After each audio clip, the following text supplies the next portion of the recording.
Common size statement, समान आकार के विवरण। कॉमन साइज स्टेटमेंट, समान आकार के विवरण। क्या मतलब होता है समान आकार के विवरण? तो समान आकार के विवरण से तात्पर्य ऐसे विवरण से है जिसमें किसी वर्ष के एक मद का दूसरे मद से कंपेयर करके, तुलना करके उसको प्रतिशत के रूप में व्यक्त किया जाता है। इसमें सबसे खास बात यह है कि इसमें एक आइटम जो होता है ना उसको आधार मान लिया जाता है। क्या किया जाता है? आधार मान लिया जाता है।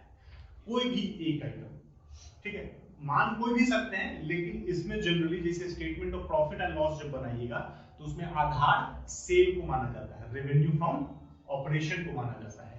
उसी तरह अगर बैलेंस शीट बनाइएगा तो उसमें आधार माना जाता है टोटल ऑफ एसेट साइड और टोटल ऑफ लायबिलिटी साइड।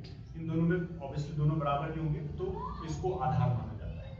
तो ये पहले से ही निर्धारित है, वैसे माना किसी को भी जा सकता है, लेकिन आप बनाते हो इन्हीं दोनों को आधार मानिएगा। ठीक है, अगर क्वेश्चन में कुछ भी नहीं कहा है तो अगर क्वेश्चन स्पेसिफिकली कुछ बोल दे इसको आधार मान के सबको प्रतिशत के रूप में व्यक्त करना है तो उसी आइटम को आपको आधार मानना है। आपको मान लीजिए कह देगा परचेज को मान के कीजिए, वैसे कहेगा नहीं, लेकिन फिर अगर कह दे तो हमको परचेज को मान के करना है। लेकिन जनरली सेल और बैलेंस शीट में टोटल एसेट्स या लायबिलिटी को आधार मान के बनाया जाता है। कैसे बनाते हैं? तो इसमें जो फॉर्मेट बनता है,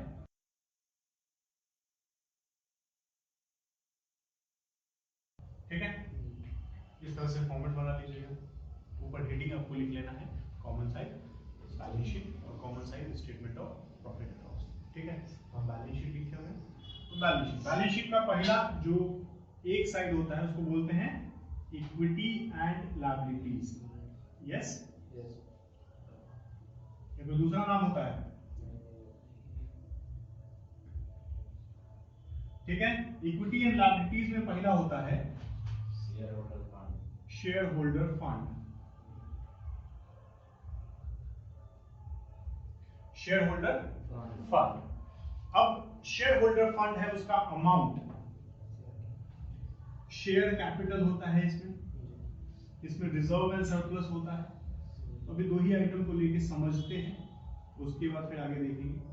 नहीं, इसमें दो आइटम को लेके नहीं समझ सकते हैं एक्चुअली।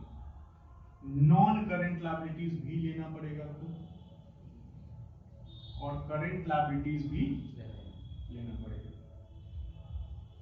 तो ये एक साइड का हम पूरा ले लिए, current liabilities.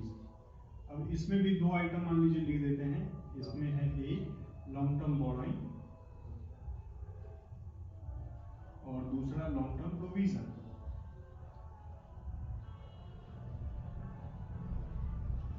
Long term provision. Current liabilities में ट्रेड पेबल्स ले लेते हैं, शॉर्ट टर्म बोरोइंग भी होता है और अदर करेंट लायबिलिटीज ले लेते हैं। इस तरह से दो आइटम दोनों में ले लिए हैं। ऊपर भी मान लीजिए शेयर कैपिटल है 5 लाख। ये सब अजम्पशन के आधार पर ले रहे हैं, ऐसा कोई अमाउंट फिक्स नहीं है। तो 5 लाख हो गया, 3 लाख का आपका share holder reserve and surplus हो गया, 2 लाख का आपका लॉन्ग टर्म बोरोइंग हो गया, 50,000 का आपका शॉर्ट टर्म प्रोविजन हो गया, 50,000 का ये हो गया और 3 लाख का ये हो गया। ठीक है, टोटल कितने हो गए? 14 लाख। 14 लाख गलत अमाउंट नहीं, ये भी 3 लाख का, इसको 1 लाख। आप बताइए 10 लाख से सब कुछ प्रतिशत के रूप में व्यक्त करना कितना आसान है, इसीलिए 10 लाख ही है। ठीक, 14 लाख करते तो झूठ का पॉइंट में आ जाता है, अच्छा नहीं लगता। ठीक है, तो शेयर कैपिटल 3 लाख है। अब टोटल हमको निकाल लिए जो कि आया मेरा 10 लाख।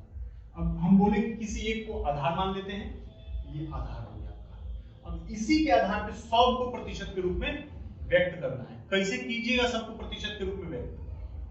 हमको देखिए, वीडियो को नहीं, हाँ कैसे व्यक्त करेंगे? तो 3 लाख भागा 10 लाख गुने 100।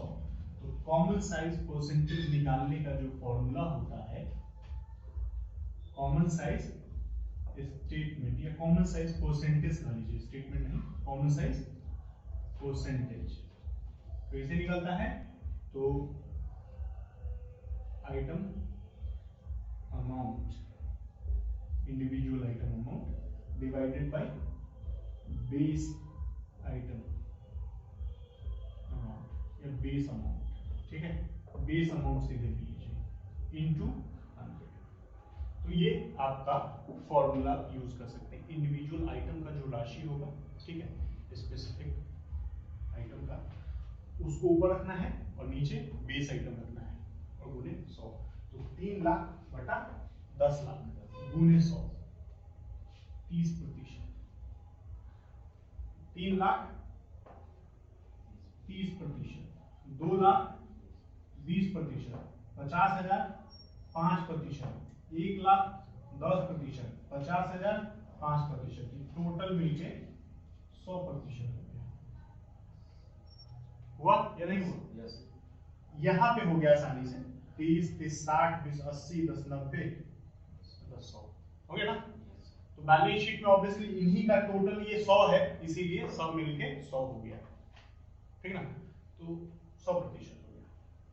तो हर आइटम को आपको ऐसे ही भाग दे देना है बेस आइटम से, बेस आइटम से भाग दीजिएगा तो आपका अमाउंट हो जाएगा। अब यहां पर ये जो कॉमन साइज स्टेटमेंट होता है, ये वर्टिकल एनालिसिस का हिस्सा है। हम 2 प्रकार बताए थे, एक क्षैतिज और एक लंबवत या अनुलंब, यानी हॉरिजॉन्टल और vertical.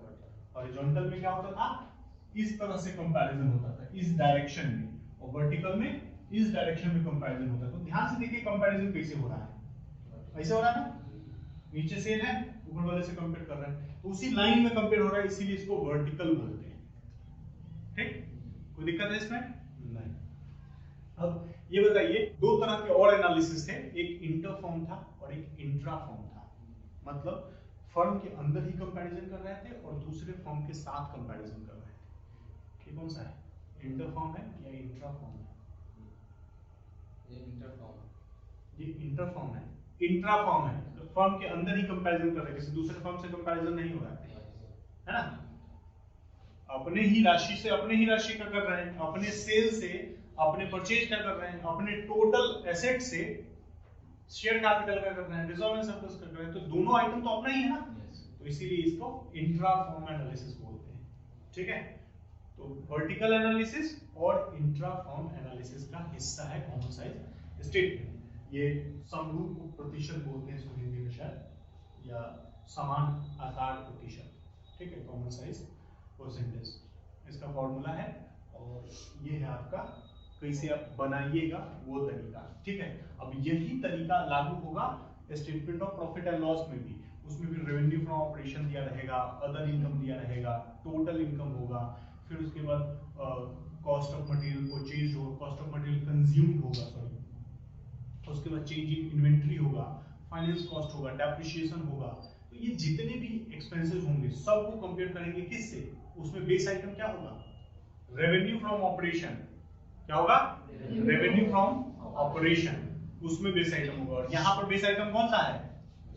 Total, total of asset side और लायबिलिटी साइड, ये बेस आइटम है। तो बेस आइटम पहले से डिसाइडेड है, वही लेके चलेंगे जब तक कि क्वेश्चन कुछ और नहीं कहा है तब तक। सर जो प्रीवियस ईयर और करंट ईयर दिया है इसमें तो सिर्फ अमाउंट लिखे है ना। कॉमन साइज स्टेटमेंट में मैंने देखा था, कॉमन साइज स्टेटमेंट में मैंने देखा था, कॉमन साइज स्टेटमेंट तो पहला बार पढ़ा रहे हैं। नहीं सर, मतलब कि जो क्वेश्चन था ना 21, तो उसमें देखे थे तो कंफ्यूज हो रहे थे, पीछे से देखे थे 2 अमाउंट था, प्रीवियस ईयर करेंट ईयर। तो आपको बस कुछ नहीं करना है, अमाउंट का 2 कॉलम बना दीजिएगा, कॉमन साइज परसेंटेज का 2 कॉलम बना दीजिएगा। Amount current year previous year हो जाएगा, परसेंटेज भी प्रीवियस ईयर करेंट ईयर हो जाएगा। प्रीवियस ईयर के अमाउंट का परसेंटेज प्रीवियस ईयर वाले पर उसमें लिखिएगा, और करंट ईयर के अमाउंट का परसेंटेज करंट ईयर वाले में लिखिएगा, बात खत्म। और कोई सवाल, और कोई कुछ पूछना चाहता है? सर अगर पॉइंट में आएगा आंसर तो लास्ट में जो पूरा जोड़ के 100% आना चाहिए। नहीं, ऐसा कोई जरूरी नहीं है। जनरली बैलेंस शीट में ये जो टोटल होता है ये सब आइटम को मिला के ही होता है ना, तो इसीलिए यहाँ पे 100% आया। लेकिन रेवेन्यू फ्रॉम ऑपरेशन वाला को जब आधार ले लीजिएगा तो कैसे 100% होगा? वहाँ पे नहीं होगा। 100% तो statement of profit and loss में नहीं हो पाएगा, बैलेंस शीट में आपका हो सकता है। ठीक है।